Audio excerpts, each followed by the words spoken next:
the news and interviews you know and love. It's the Northwest's #1 racing podcast, the Sean in the Dirt podcast. This is Sean, and you're in the dirt.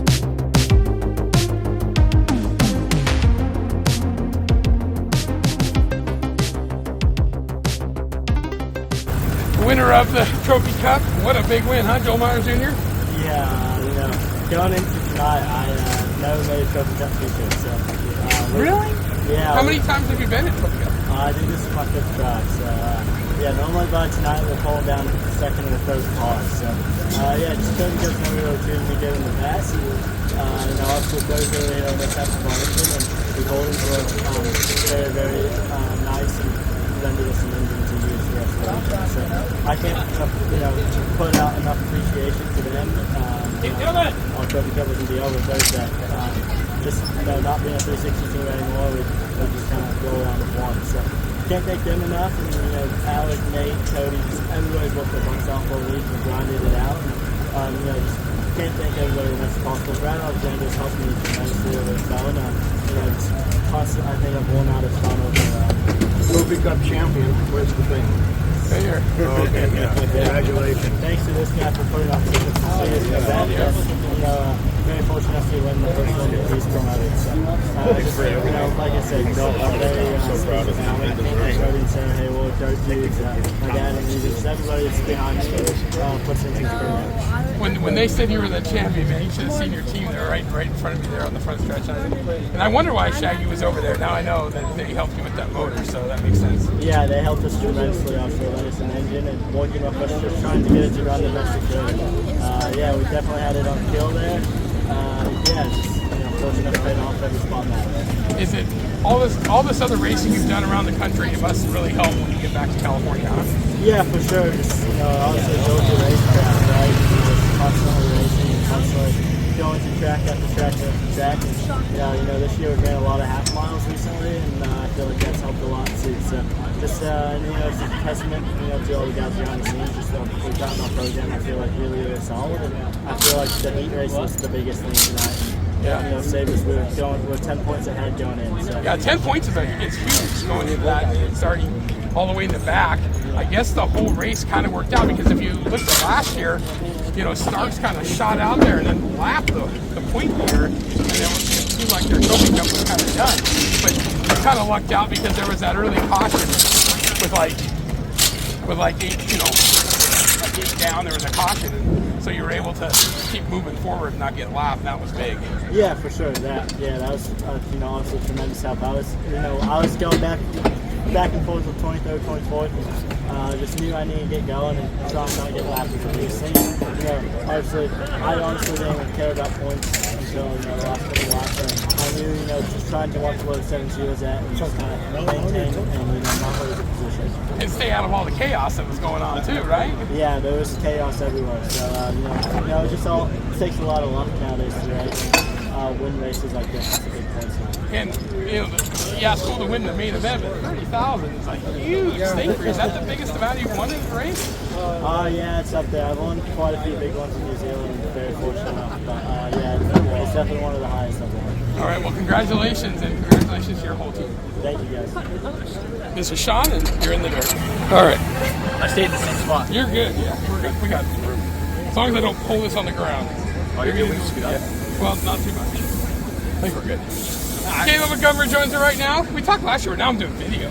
Oh, thank you. Yeah. So, man, I was hoping I get to talk to you this weekend because you disappointed me in not coming up and running the Northwest swing this year. So next year, I know you're running your own team and everything, but we got to get you up to run Dirt Cup and Gadget Nationals and all those things. So hopefully. But great run.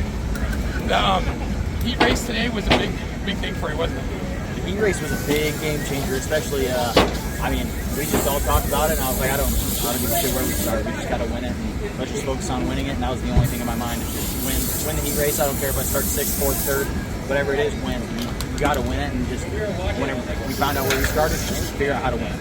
Yeah, and so when you do that, you have the equipment that can take it, don't you? Oh, 100%. I mean, this car makes my job really easy. My guys, they bust their balls. the car made like it was effortless. I just had to be the guy in the seat.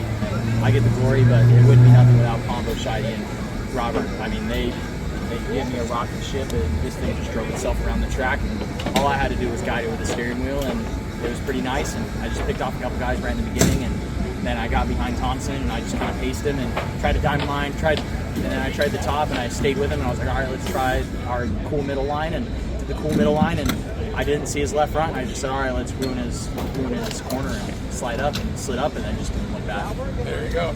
And then the main event, and there was a lot of chaos going on, but you seem to avoid all that chaos, huh? Yeah, we really did, and we also fell way back in the beginning because, I don't know, I had my wing trunk by like lap 6, and I don't know, just running the crumbs. I've mentioned it on my YouTube. I hate grease and I hate crumbs. Those are just my kryptonite. One of these days, I'm gonna figure it out.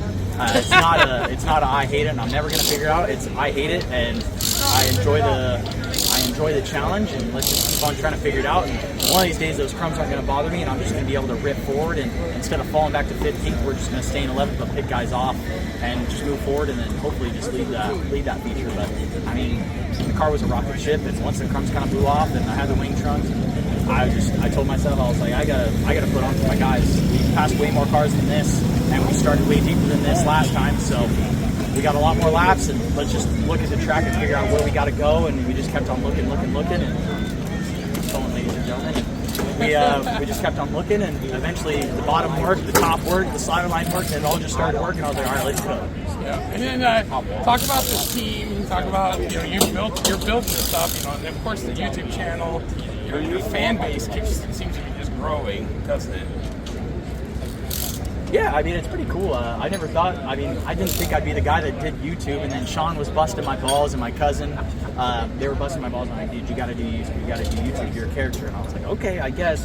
And then I started, and I kind of did the vlog thing, I kind of did the, I don't know, just video here and there, or like I tried to do it every week, and sometimes I mess up the GoPros, and then it turned into like, I watched this one guy do F1 video games, and it's F1. He does like everyone. He's a professional. He's Jarno Opmeer, and he kind of talks over his races. And I don't really like the F1 video game, but I really enjoy watching him run F1 esports.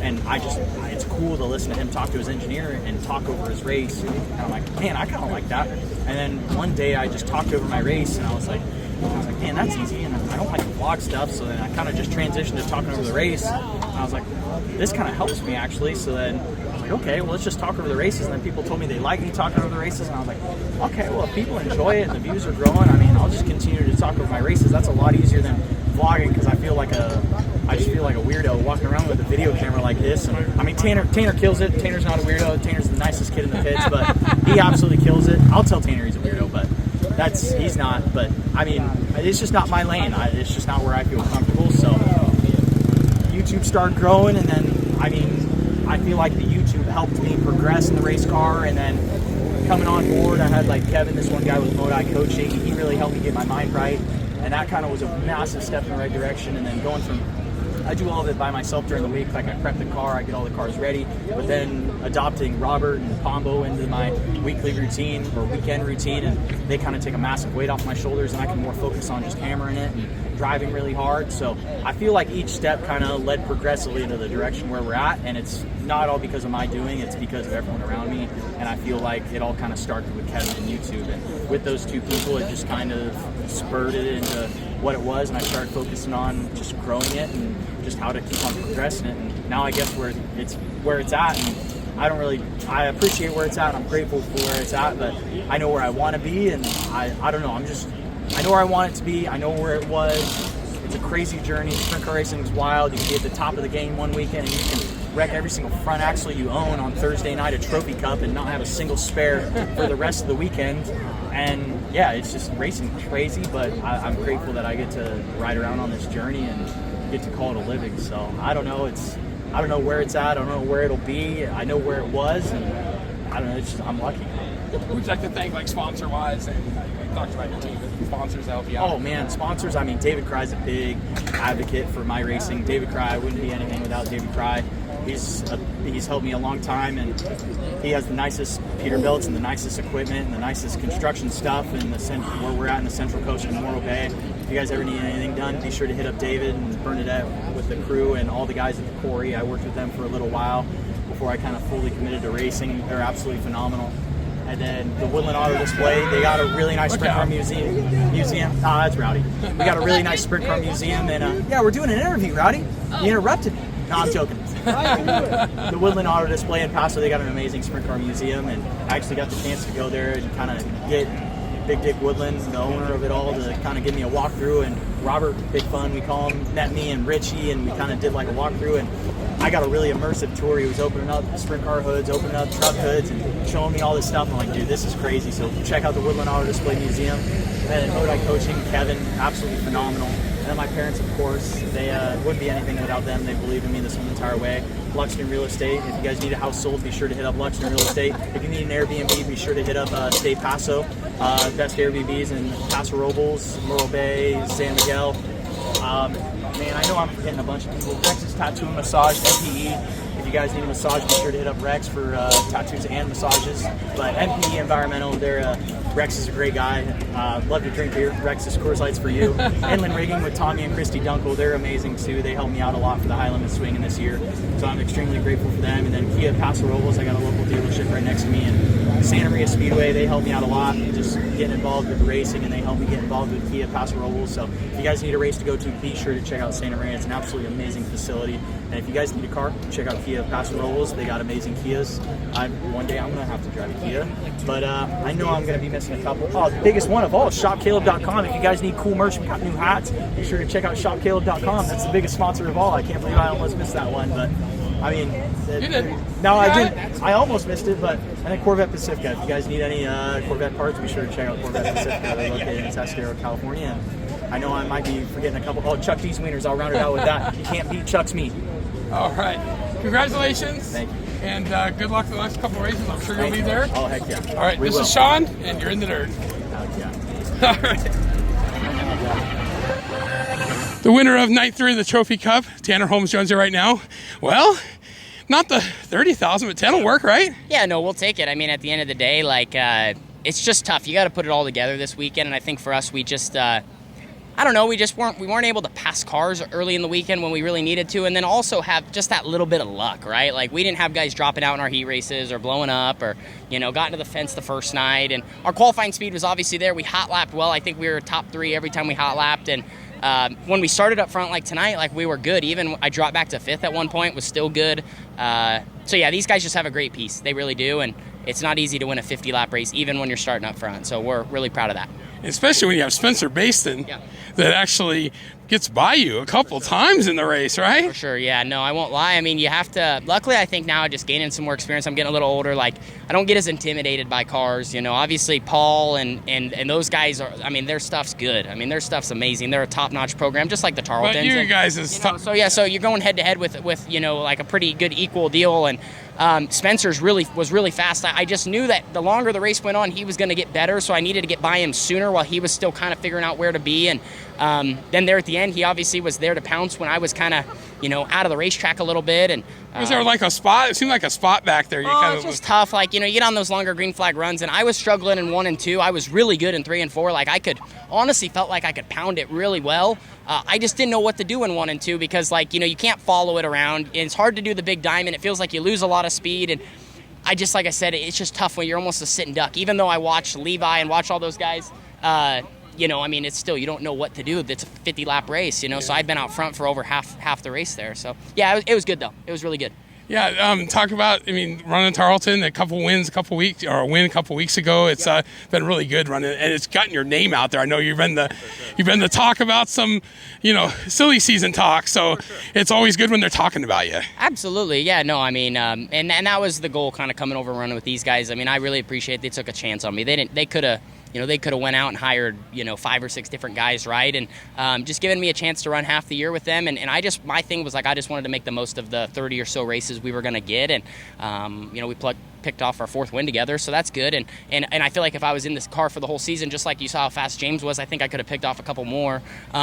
So, yeah, they just got a great program. And Drew is just a veteran crew chief. He does a great job. He does. And, even me being young, I feel like sometimes I'm working on giving the best feedback I can. And I feel like sometimes I don't give great feedback, and he just knows what to do. So that's what I need in my corner right now is I'm still developing. And haven't driven a lot of different cars. And then Nate, Nate's great energy to the team. He works hard, super, diligent with all of his stuff. And then Carly too. Carly come in for the race as she is, and I feel like she just completes the team. So it's great. Carly did some training, it looked like, huh? Got out and got some good training, it looked like. Yeah, no, Carly got to work with Macri and them, and obviously anytime you work with the driver of that caliber and a crew chief, Joe, of that caliber, like they obviously, they're one of the top teams in the country. So just a great chance for her, and also, chance for her to show her knowledge and skills she's building. She's young, but Carly's dedicated a lot of her life to working on race cars, even from being in outlaw karts to sprint cars, and so she's just very mechanical.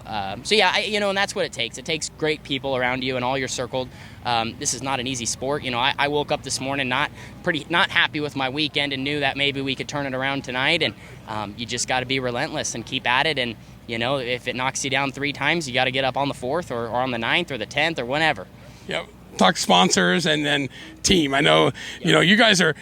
The one thing I noticed is you brought Matt on, and you're pumping out these videos pretty quick on the turnaround. Trying really hard. Like I said, it takes an entire village. I want to thank Tarleton Motorsports, Drew, Nate, and Carly. My mom and dad, they've been obviously great supporters of me. The woman in my life, Jessica, she's been a great supporter of me. Matt's been killing on the video stuff. Obviously all of our great partners, American Rock and Rent, Shane DeWald Trucking, Orville Tax, Executive Auto Sales. Let's see, we got Diamond Roofing Company, High Performance Lubricants. Like I said, we just Bandy and Associates too. We just got a lot of great partners. Durst Incorporated on this Tarleton car, and like I said, these guys, they just want to go win races and have a lot of fun. And that's like I said, that's a great atmosphere to be in. We're not points racing. We're just here to every night put together the best laps we can, and I'm just fortunate to be a race car driver. So yeah, I just really tried to embrace that. And again, it's easy on weekends like this. Tulare will beat you up. I've been beat up. I've wrecked here in qualifying. I've wrecked in heat races. I've wrecked in features. I wrecked last night. And you've won this year. Yeah. And honestly, 3 of the hardest races I've ever had to win, this year. That to me is just, crazy. So I feel like that's a good part for me to have conquered this place. I think if you can conquer this place, you can conquer a lot of others. So just excited to get out to some other tracks and keep doing our thing. Well, have fun in New Zealand. For sure. And have fun with the karts. Oh, yeah, we're going to keep racing. And once you start, having some good nights, you just want to keep racing. So keeping the seed, and again, very blessed to get to do this. So when's New Zealand start? We leave at the end of November, and we're there for, 2 weeks. It's a pretty quick trip. Get to run some races, hope to win. Be cool to win in a different country. So you're going to tell me today that you're not running the Chili Bowl so we can keep that streak alive when you actually do run it, right? Oh, shoot.